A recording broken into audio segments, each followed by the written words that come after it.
നമസ്കാരം. ആശാപ്രവർത്തകരെ തെറ്റിദ്ധരിപ്പിച്ചാണ് സമരത്തിന് കൊണ്ടുവന്നത് അത്രേ. അതാണ് ഏറ്റവും പുതിയ ഒരു സംഭവ വികാസം. അതായത് ആശമാരെ താറടിച്ചു കാണിക്കാൻ CPM-ന്റെ പുതിയ ആയുധം അതാണ്. അത് ഈ സമരം തുടങ്ങിയ നാൾ മുതൽ അവർ പറഞ്ഞുകൊണ്ടേയിരിക്കുന്നു. രാജ്യത്ത് ഏറ്റവും അധികം ഓണറേറിയം അവർക്ക് നൽകുന്നതും കേരളമാണെന്ന് ഒരു വെയ്പ്പുണ്ട്.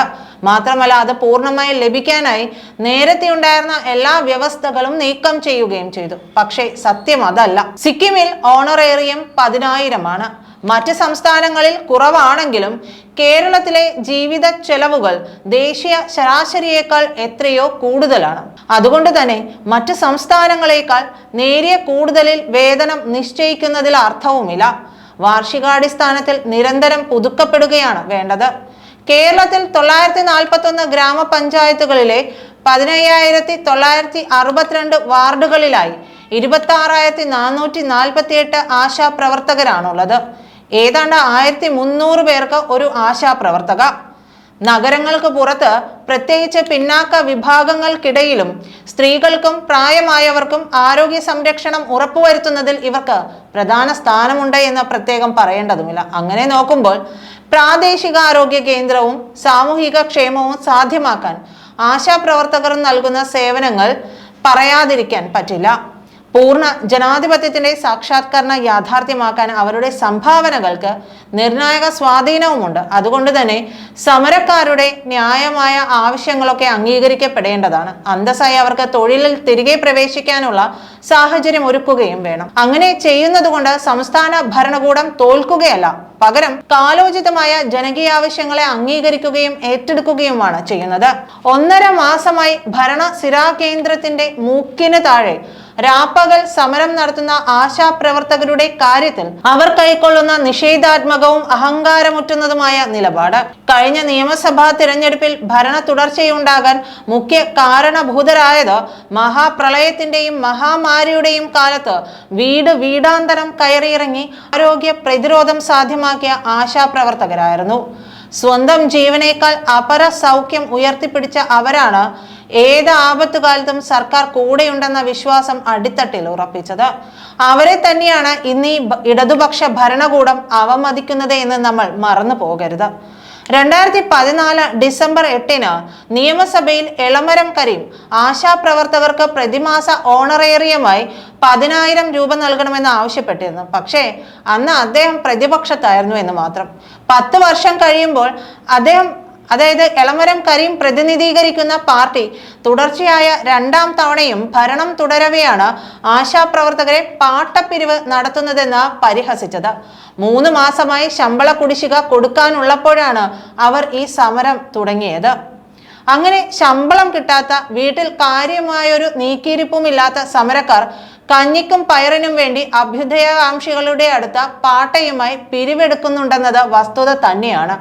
എന്നാൽ ചാക്ക് രാധാകൃഷ്ണന്മാരും സാന്റിയാഗോ മാർട്ടിന്മാരും തുടങ്ങി കരിമണൽ കർത്ത വരെ നാടുനീളെ സഹകരണ പ്രസ്ഥാനങ്ങളും സംഘങ്ങളും ക്വാറികളും സെൽഭരണവുമൊക്കെയുള്ള CPM-ന് പാർട്ടി കോൺഗ്രസ് പോലും ആർഭാടമായി നടത്താൻ ഫോൺ കോളുകൾ മാത്രം മതി.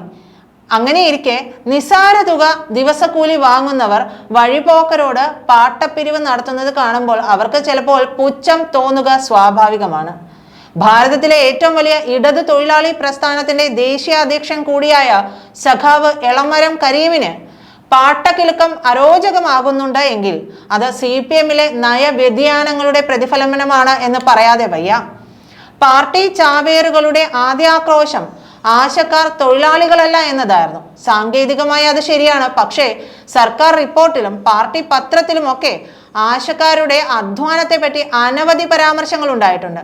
അവർക്കായി CITU-വിൽ അംഗത്വമുള്ള ട്രേഡ് യൂണിയൻ, അതായത് ആശാ വർക്കേഴ്സ് ഫെഡറേഷൻ ഉണ്ടായിട്ടും സാങ്കേതികത മാത്രം ഉയർത്തിപ്പിടിച്ച് അധ്വാനത്തിന്റെ രാഷ്ട്രീയത്തെ അപഹസിക്കുന്ന പാർട്ടി സമീപനം അങ്ങേയറ്റം പുച്ഛമുണ്ടാക്കുന്നതാണ്. മറ്റൊരു ആരോപണം ആശമാരുടെ പ്രതിഫലം ഉയർത്തേണ്ടത് കേന്ദ്ര സർക്കാരാണ് എന്നതാണ്. 2005 NHRM-ന് കീഴിൽ തുടങ്ങിയ പദ്ധതിക്ക് കേവലം 500 രൂപ മാത്രമായിരുന്നു പ്രതിഫലം. പക്ഷെ അന്നൊന്നും ദിവസം മുഴുവനുമോ ആഴ്ചയിൽ എല്ലാ ദിവസമോ ജോലി ചെയ്യേണ്ട ആവശ്യമേ ഉണ്ടായിരുന്നില്ല. ഗ്രാമങ്ങളിൽ പ്രസവ സൗകര്യങ്ങൾ ഉറപ്പുവരുത്തുന്ന ജോലി മാത്രമേ ഉണ്ടായിരുന്നുള്ളൂ. പിന്നീട് ഈ സംവിധാനം സംസ്ഥാന സർക്കാരുകൾ രാജ്യം മുഴുവൻ ഉപയോഗപ്പെടുത്തി. വെറുതെയല്ല, സംസ്ഥാനങ്ങളും ഓണറേറിയം നൽകുകയും ചെയ്തു. പുതിയ പുതിയ ഉത്തരവാദിത്തങ്ങൾ അവരുടെ തലയിൽ വെച്ചു.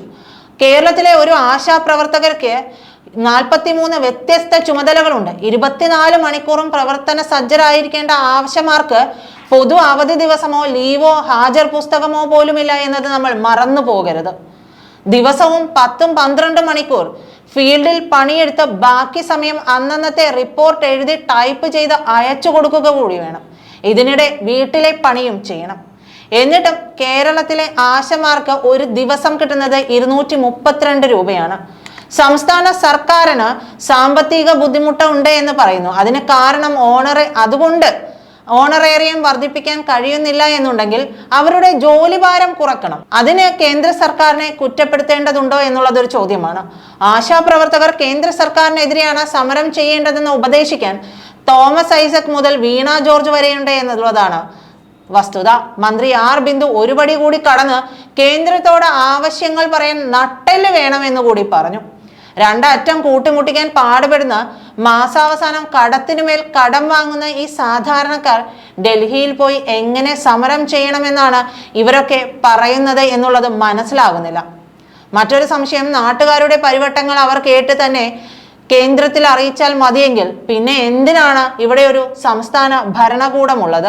എത്രയൊക്കെ വിയോജിപ്പുകൾ ഉണ്ടെങ്കിലും നാട്ടുകാരുടെ പരാതികൾ കൃത്യമായും വ്യക്തമായും അധികാരത്തിന്റെ ഉന്നത തലങ്ങളിൽ എത്തിക്കാനും വേണ്ട പരിഹാരങ്ങൾ നേടിയെടുക്കാനും പ്രാദേശിക ഭരണകൂടങ്ങൾക്ക് ഉത്തരവാദിത്തമുണ്ട് എന്ന് പറയാതിരിക്കാൻ പറ്റില്ല. അടുത്ത ഭരണകൂട പരാതി ഈ സമരം രാഷ്ട്രീയ ഗൂഢാലോചനയാണെന്നും കോൺഗ്രസും BJPയും ചേർന്ന് സ്പോൺസർ ചെയ്തതാണെന്നുമാണ്. പൂച്ച കറുത്തതോ വെളുത്തതോ എന്നതൊന്നുമല്ലല്ലോ, എലിയെ പിടിക്കുന്നുണ്ടോ എന്ന് നോക്കിയാൽ മതിയെന്ന് പ്രസംഗിക്കുന്നവരാണ്.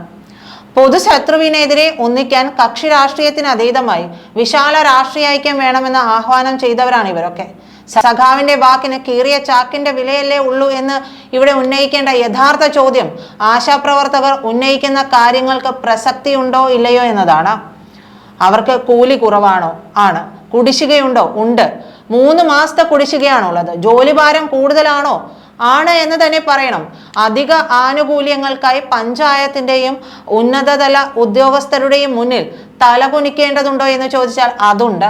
പിരിച്ചുവിടുമ്പോൾ എന്തെങ്കിലും മാന്യമായ പാരിതോഷികമോ പെൻഷനോ ഉണ്ടോ എന്ന് ചോദിച്ചാൽ അതില്ല.